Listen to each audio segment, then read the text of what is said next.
जय श्री कृष्ण प्रिय भक्तजन, स्वागत है आप सबका आपके अपने इस चैनल पर।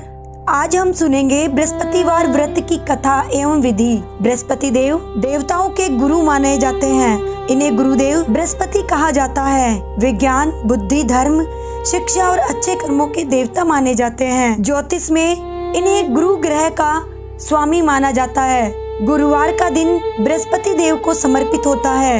इस दिन बृहस्पतेश्वर महादेव जी की पूजा होती है। इस व्रत में केले का पूजन होता है। भगवान बृहस्पति देव को पीला रंग, हल्दी, चने की दाल और पीले फूल इन्हें अत्यधिक प्रिय लगते हैं। कहा जाता है कि बृहस्पति देव बहुत विद्वान और तपस्वी थे। वे देवताओं को सही मार्ग दिखाते और धर्म की रक्षा करने की शिक्षा देते थे। आइए सुनते हैं बृहस्पतिवार व्रत की कथा। बृहस्पतिवार व्रत की पौराणिक कथा के अनुसार भारतवर्ष में एक राजा राज्य करता था। वह बड़ा प्रतापी और दानी था। वह नित्य प्रति मंदिर में भगवान के दर्शन करने जाता था, जिसके घर में अन्न, वस्त्र और धन की कोई कमी नहीं थी। वह ब्राह्मण और गुरु की सेवा किया करता। उसके द्वारा कोई भी याचक निराश होकर नहीं लौटता था।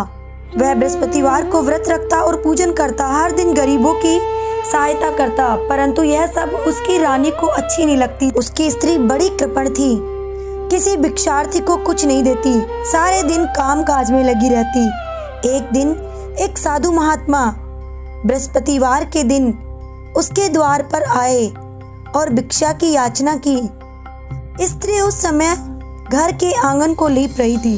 साधु महात्मा से कहने लगी, महाराज, इस समय तो मैं घर लीप रही हूँ, आपको कुछ नहीं दे सकती, फिर किसी अवकाश के दिन आना। साधु महात्मा खाली हाथ चले गए। कुछ दिन पश्चात वही साधु महाराज आए। उसी तरह भिक्षा मांगी।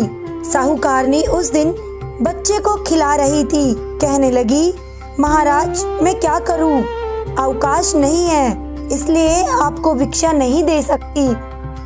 तीसरी बार महात्मा आए तो उसने उन्हें उसी तरह से टालना चाहा, परंतु महात्मा जी कहने लगे कि यदि तुमको बिल्कुल ही अवकाश हो जाए तो मुझको भिक्षा दोगी? साहूकारनी कहने लगी कि हाँ महाराज, यदि ऐसा हो जाए तो आपकी बड़ी कृपा होगी। साधु महात्मा जी कहने लगे कि मैं एक उपाय बताता हूँ। बृहस्पतिवार को दिन चढ़ने पर उठो और सारे घर में झाड़ू लगाकर कूड़ा एक कोने में जमा करके रख दो। घर में चौका इत्यादि मत लगाओ। रसोई बनाकर चूल्हे के पीछे रखो। स्नान आदि करके घर वालों को कह दो कि हजामत अवश्य बनवाएं। सही सांझ नहीं, सायकाल होने के बाद घर में दीपक जलाओ। पीले वस्त्र मत धारण करो। पीले रंग की चीजों का भोजन नहीं करो। साहूकारी ने ऐसा ही किया। बृहस्पतिवार को दिन चढ़ने पर उठी, झाड़ू लगाकर कूड़े को घर में ही जमा कर दिया। पुरुषों ने हजामत बनवाई, भोजन बनाकर चूल्हे के पीछे रखा। वह सब बृहस्पतिवारों को ऐसा ही करती रही। सेठानी ने कहा, महाराज, मेरे घर में खाने को अन्न नहीं है, आपको क्या दे सकती हूँ? तब महात्मा ने कहा कि जब तुम्हारे घर में सब कुछ था तब भी तुम कुछ नहीं देती थी, अब पूरा अवकाश है तब भी कुछ नहीं दे रही हो। तुम क्या चाहती हो वह कहो। तब सेठानी ने हाथ जोड़कर प्रार्थना की, महाराज, अब कोई ऐसा उपाय बताओ कि मेरे पहले जैसा धन धान्य हो जाए। अब मैं प्रतिज्ञा करती हूँ कि आप जैसा कहेंगे मैं वैसा ही करूँगी। तब महात्मा जी ने कहा, बृहस्पतिवार को प्रातःकाल उठकर स्नान आदि से निवृत्त होकर घर को गौ के गोबर से लीपो तथा घर के पुरुष हजामत न बनवाएं। भूखों को अन्न जल देती रहो। ठीक सायकाल दीपक जलाओ। यदि ऐसा करोगी तो तुम्हारी सब मनोकामनाएं भगवान बृहस्पति देव जी की कृपा से पूर्ण होंगी। सेठानी ने ऐसा ही किया और उस घर में धन धान्य वैसा ही हो गया जैसा कि पहले था। इस प्रकार भगवान बृहस्पति जी की कृपा से अनेक प्रकार के सुख भोग कर आदि काल तक जीवित रही। आइए अब सुनते हैं बृहस्पतिवार की दूसरी कथा। एक दिन इंद्र बड़े अहंकार से अपने सिंहासन पर बैठे थे और बहुत से देवता, ऋषि, गंधर्व, किन्नर आदि भी सभी सभा में उपस्थित थे। जिस समय बृहस्पति जी वहां पर आए तो सब के सब उनके सम्मान के लिए खड़े हो गए, परंतु इंद्र गर्व के मारे खड़ा न हुआ, यद्यपि वह सदैव उनका आदर किया करता था। बृहस्पति जी अपना अनादर समझते हुए वहां से उठकर चले गए। तब इंद्र को बड़ा शोक हुआ कि देखो, मैंने गुरु जी का अनादर किया है, मुझसे बड़ी भारी भूल हो गई है। गुरु जी के आशीर्वाद से ही मुझको यह वैभव मिला है, उनके क्रोध से यह सब नष्ट हो जाएगा, इसलिए उनके पास जाकर उनसे क्षमा मांगनी चाहिए, जिससे उनका क्रोध शांत हो जाए और मेरा कल्याण हो। ऐसा विचार कर इंद्र उनके स्थान पर गए। जब बृहस्पति जी ने अपने योग बल से यह जान लिया कि इंद्र क्षमा मांगने के लिए आ रहा है, तब क्रोधित उनसे भेंट करना उचित न समझकर अंतर्ध्यान हो गए। जब इंद्र ने बृहस्पति जी को घर पर न देखा, दैत्यों के राजा वृषमान को यह समाचार विदित हुआ, तो उसने अपने गुरु शुक्राचार्य की आज्ञा से इंद्रपुरी को चारों तरफ से घेर लिया। गुरु की कृपा न होने के कारण देवतागण हारने लगे। तब उन्होंने ब्रह्मा जी को विनय पूर्वक सब वृतांत सुनाया और कहा कि महाराज, दैत्यों से किसी प्रकार हमें बचाइए। ब्रह्मा जी कहने लगे, तुमसे बड़ा अपराध हुआ है जो गुरुदेव को क्रोधित किया। अब तुम्हारा कल्याण इसी में हो सकता है। त्वष्टा ब्राह्मण का पुत्र विश्वरूपा बड़ा तपस्वी और ज्ञानी है, उसे अपना पुरोहित बनाओ तो तुम्हारा कल्याण हो सकता है।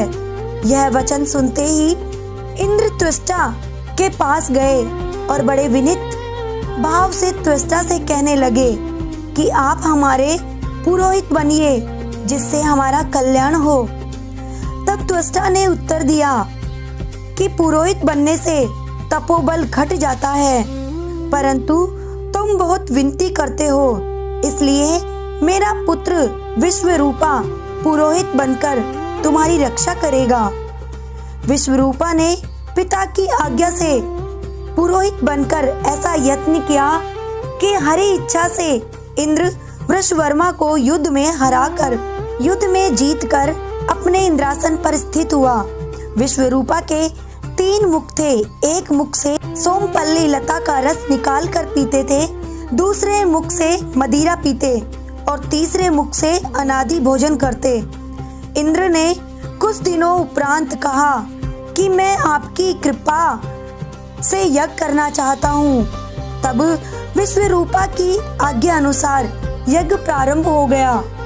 तब एक दैत्य ने विश्वरूपा से कहा कि तुम्हारी माता दैत्य की कन्या है, इस कारण हमारे कल्याण के निमित्त एक आहुति दैत्य के नाम पर भी दे दीजिए तो अति उत्तम हो। विश्वरूपा उस दैत्य का कहा मानकर आहुति देते समय दैत्य नाम भी धीरे धीरे से लेने लगे। इसी कारण यज्ञ करने से देवताओं का तेज नहीं बढ़ा। इंद्र ने यह वृत्तांत जानते ही क्रोधित होकर विश्वरूपा के 3 सिर काट डाले। मद्यपान करने से भंवरा, सोमपल्ली पीने से कबूतर और अन्न खाने के मुख से तीतर बना। विश्वरूपा के मरते ही इंद्र का स्वरूप ब्रह्म हत्या के प्रभाव से बदल गया। देवताओं के 1 वर्ष पश्चात करने पर भी ब्रह्म हत्या का पाप न छूटा, तो सब देवताओं के प्रार्थना पर ब्रह्मा जी बृहस्पति जी के सहित वहां गए। उस ब्रह्मा हत्या के 4 भाग किए, उनमें से 1 भाग पृथ्वी को दिया। इसी कारण कहीं कहीं ऊंच नीची और बीज बोने लायक भी नहीं है। साथ ही ब्रह्मा जी ने यह वरदान दिया जहाँ पृथ्वी में गड्ढा होगा, कुछ समय पाकर स्वयं भर जाएगा। दूसरा, वृक्षों को दिया, जिससे उसमें से बूंद बनकर बहता है। इस कारण गूगल के अतिरिक्त सब गोंद अशुद्ध समझे जाते हैं। वृक्षों को यह वरदान दिया कि ऊपर से सूख जाने पर जड़ फिर से फूट जाती है। तीसरा भाग स्त्रियों को दिया। इसी कारण स्त्रियां हर महीने रजस्वला होकर पहले दिन चंडालिनी, दूसरे दिन ब्रह्मघातिनी, तीसरे दिन धोबिन के समान रहकर चौथे दिन शुद्ध होती हैं और संतान प्राप्ति का उनको वरदान दिया। चौथा भाग जल को दिया, जिससे फेन और सिवाल आदि जल के ऊपर आ जाते हैं। जल को यह वरदान मिला कि जिस चीज में डाला जाएगा वह बोझ में बढ़ जाएगी। इसी प्रकार इंद्र को ब्रह्म हत्या के पाप से मुक्त किया। जो मनुष्य इस कथा को पढ़ता या सुनता है, उसके सब पाप बृहस्पति जी महाराज की कृपा से नष्ट होते हैं।